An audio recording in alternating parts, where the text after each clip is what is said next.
In our last several episodes, we worked on ways that you could practice moving around in your chair, taking a little Zoom break, taking just a little bit of a screen break in general, but still trying to be able to work right where you are and then get back into your work if you only had a few minutes to do something for yourself and for your body. This one takes about the same amount of time, 10, 12 minutes, but we're gonna do it on the floor. And so you can actually get out of the chair and head on down to the floor. You don't need anything special to do this. I have a thin mat. You could do it on a yoga mat. A towel works just fine. A rug works just fine. You may discover that you need to vacuum. A lot of my friends who are working out at home right now are suddenly becoming aware, I am too, of the dog hair in the house. But anyway, it doesn't matter. You can lay down whatever you want. You don't need any amount of padding or weights or anything like that. So whatever you've got near you is okay. You could even do it on hardwood if you wanted. It's gonna be fine. So we're gonna be working on some back rounding and arching. We'll do a little bit of rotation and hopefully you'll leave this 10 minutes feeling a whole lot better than when you started. So let's get to it. So we're gonna start on our feet in a pike stretch. So feet can be, mine are about 6 inches apart. And just take your hands down to the floor. You can bend your knees as much as you need to get there, as long as you've got some stretch happening in the hamstrings. That will be perfect. So we're just gonna hold here for a little bit. Let your head relax. If you can keep your legs completely straight, that's fine. There's nothing wrong with it. If you're here, that's also fine. Just find a way to get those hands to the floor however you can. You're gonna take your hands forward so you have a little bit of weight on them and let them help you come down into this crouch position. And you can see my heels are up off the ground. They don't have to stay on the ground.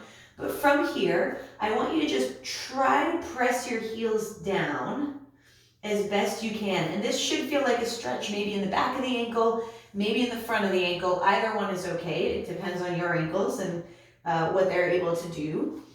Take your hands forward. Keep pressing your heels towards the floor behind you so you maintain that ankle stretch. And we're just gonna slowly start drawing the knees towards the floor, which it should give you an ankle stretch, a foot stretch, a toe stretch, till the knees get there. Then I'm gonna have you walk your hands forward again into this quadruped position. We're gonna press rounding up as high as you can into a cat. We're gonna arch as far as you can into a cow. Lift your head and chin, and then keep your cow. We're gonna start walking backwards into your crouch position. As your knees come up, go ahead and press your heels down towards the floor again so you feel that ankle stretch. Hands are gonna stay on the floor and you can push yourself back up into your pike stretch. Now, if it is more comfortable or easier to have your feet wider here, that's totally fine. They can be wherever you are comfortable. Any type of forward bend is fine. And we'll come back down into your crouch again. Pressing the heels down, take your hands forward. So the hands are here to help you. Go ahead and press the heels down behind you, but press your knees forward so you create that ankle and toe stretch. Big toes, we need big toes. We need them to be flexible. Walk out into your quadruped. We're gonna round up into a into a cat as high as you can. And arch up into a cow. Lift your face and your chin. Keep your cow as you sit back and start pressing your heels down to the floor behind you, finding that ankle stretch again. Walk the hands back until you can press into them, and we'll push back up into number 3 here. Again, if you're doing this wide-footed, that is just fine. I'll show you what that looks like on this round. Come on down into your crouch. So again, my heels are up. I'm going to take my hands forward and press the knees down, which will still give you that same foot stretch. And you see that we end up here at quadruped again. And we're going to round up into a cat position, arch into a cow, sitting back. Pick the knees up, press your heels towards the floor. Use the hands to push back up again. I'm going to narrow my feet here. Hopefully each of these hamstring stretches feels a little bit better than the last one. And lower yourself down. Use the hands so remember to press your heels down behind you. Use your hands to help lower the knees. Ooh, should be giving you a good foot and toe stretch there. Maybe if you've got old sprained ankles, you feel that in that inner ankle.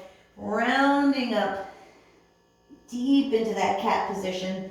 Trying for a little more range of motion, arching into your cow. Try for a little more range of motion each time you go through this.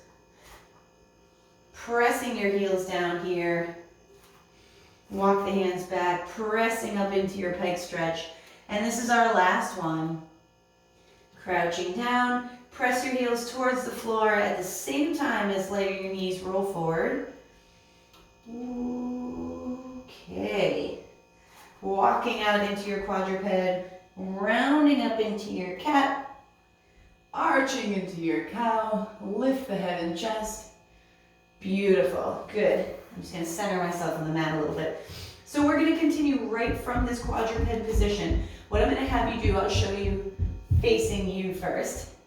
Whether you're on a towel or a rug, doesn't matter. You're just gonna walk your hands to the outside of your body. So I'm outside my legs here. And keep my hands on the side. The rest of my body is still facing forward. And I'm just gonna sit back from here. And what you'll feel is a stretch all the way down this arm and down the far side of your body. And we'll rock forward and rocking back. Let your head come in, tilt in. And forward, that's 2. We're going 8 on each side. Rocking back. If you want to skip the rocking and you just want to hold this twisted child's pose, by all means feel free. This is one of my favorite stretches. If your feet are uncomfortable, feel free to turn your toes under. Or if you want to go a little bit further. 4 more. Really plant this arm so you want to feel this stretch all the way. I feel this all the way down to the bottom of my rib cage. 2 more. Your knees can be as wide or as narrow as you want here.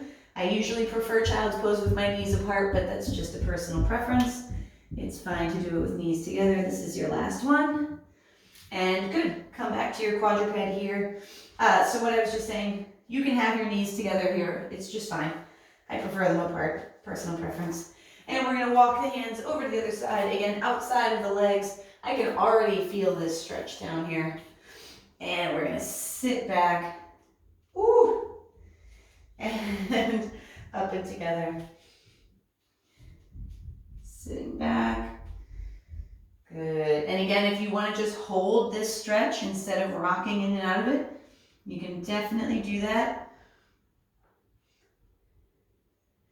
If you have any knee concerns where this type of position is just a place that your knees don't go, you can just walk your hands forward more and then you'll get the same exact stretch from sitting back much less far, okay? So definitely play with anywhere that you'd like to be. All of these workouts are free for you to explore what your body wants to do. 2 more.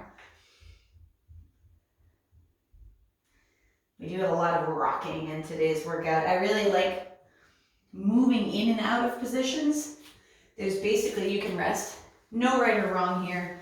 When you're moving in and out of a position, it's a really great way to explore new space, like these cat-cows that we did earlier. Just moving in and out of them gives you some play, gives you some idea of where your body is and is not willing to bend. And rocking in and out can help encourage it to learn how to bend. All right, coming down into a Sphinx here. So, hopefully my feet are still on camera, but if they're not, you don't need them, it's okay. So, in our Sphinx, chest is up, we're propped up on the elbows. If this is a painful place for you to be because your low back is a problem, you can always just switch to be here and just practice laying on your belly, just calm and quiet. You don't have to move in and out of it. It is a valuable position for your back to be able to bend without pain, to extend this way, the way it is right now, without pain. A lot of times, because we bend forward a lot, we don't bend backward a lot unless you're a gymnast. People kind of get comfortable bending forward, but then it gets less and less comfortable to bend backwards. And over time, they're like, oh, that hurts my back. I don't want to do that. But your spine is supposed to extend in this way. It's definitely worth practicing. And this Sphinx pose is one that I give to almost everybody of every age and ability. So from here, keep your elbows and your legs or your knees just where they are. You're going to squeeze your abs and you're just going to push yourself back towards a child's pose. You're not going to get there because this is the end of my shoulders. And then I'm just going to come forward again into Sphinx. If it gave you any kind of trouble or you didn't feel like you had the right push, you can always back your arms up or tuck your knees under or do whatever you need to do to get into it and out of it. And we're going to lift. We're just doing 3 more here. Sit back and up. 2 more. Pushing back and up. Pushing back and up. Good. Lift your head and chest. And you can lower yourself down. Just let your face rest here.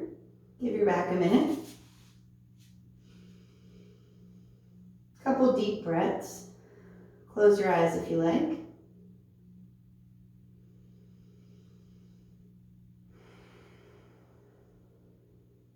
One more breath.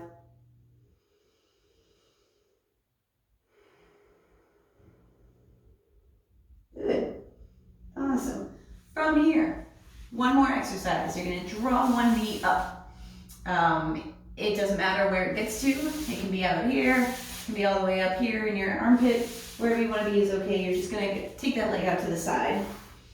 Arms are just going to be in front of you, so they're about in line with my face. Back here is harder. Up here is easier. Wherever you want to be is okay. And we're just going to press up into an arched position and lower back down again. Pressing up. That's 2. Back down. We're at 5. Pressing up. 3. If any of this causes pain, you can go back to the last one. You can just sit in a Sphinx position, which is that elbow propped up, little kid watching TV position. 1 more. You can lay flat on your belly, or you can just flip over and ignore all this work completely and do something on your own. Go ahead and switch legs. All movement is good movement, so if something doesn't work for you, that's fine. Pressing up with the other side in front and lower back down. Again, if you want to make this harder, you can move your hands back more. If you want less range of motion, you can just take the arms forward. I like them right around here. And you might feel this in a variety of places. You might feel it in your hip, in your back, in your butt. You might feel it in the groin of the knee that's pulled upwards. 2 more. Up and back down. Last one. Up and back down. Slide your leg back. We're again going to take a quiet minute here. Let your forehead rest on your hands. Close your eyes. Deep breath in. If your shoulders are shrugged into your ears right now, unshrug them.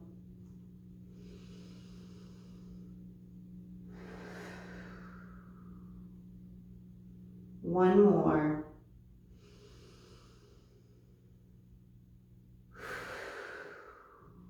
Good. Turn yourself over onto your towel or mat or whatever you're using. You're just going to lay on your back here. Now I want you to put the soles of your feet together and let your knees fall out into a diamond shape. And as with all other things, your feet can be further away. They can be in close to your body, or they can be somewhere in the middle. And I'm just going to rest my hands on my belly to remind me to do some belly breathing here. We're going to be here for 1 minute and then you'll be done with me. So take this minute for yourself. Close your eyes. If you want to play with your own breathing, you can put your hands on your belly or put your hands on your rib cage. And wherever your hands are, try to feel your breath expand up into your hands. Try to fill as much of that space as you can.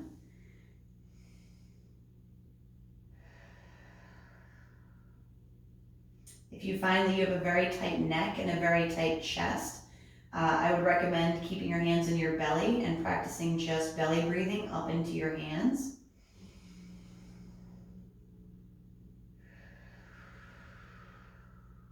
can be quite calming for someone who carries a lot of chest tightness or neck tightness.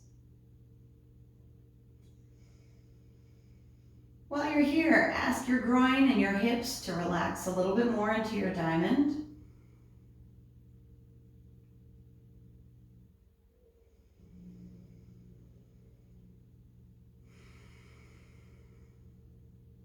Still breathing. One more deep breath.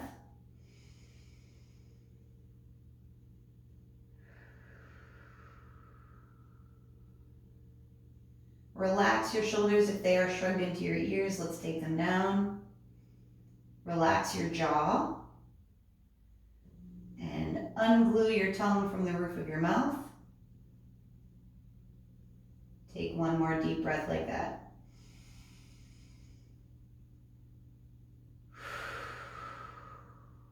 Very good. You are all set with this quick Zoom break stretch. You can get out of this position however you want. I usually roll over to my side, but you can get out of it however it makes your body feel good. I hope that this felt like a good 10 minutes for you.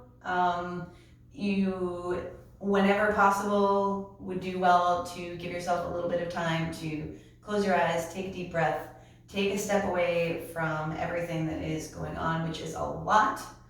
Give yourself some credit for persevering, whatever ways you're persevering right now, and give yourself a pat on the back or a beer or I don't know, Skittles. So, thanks for joining me.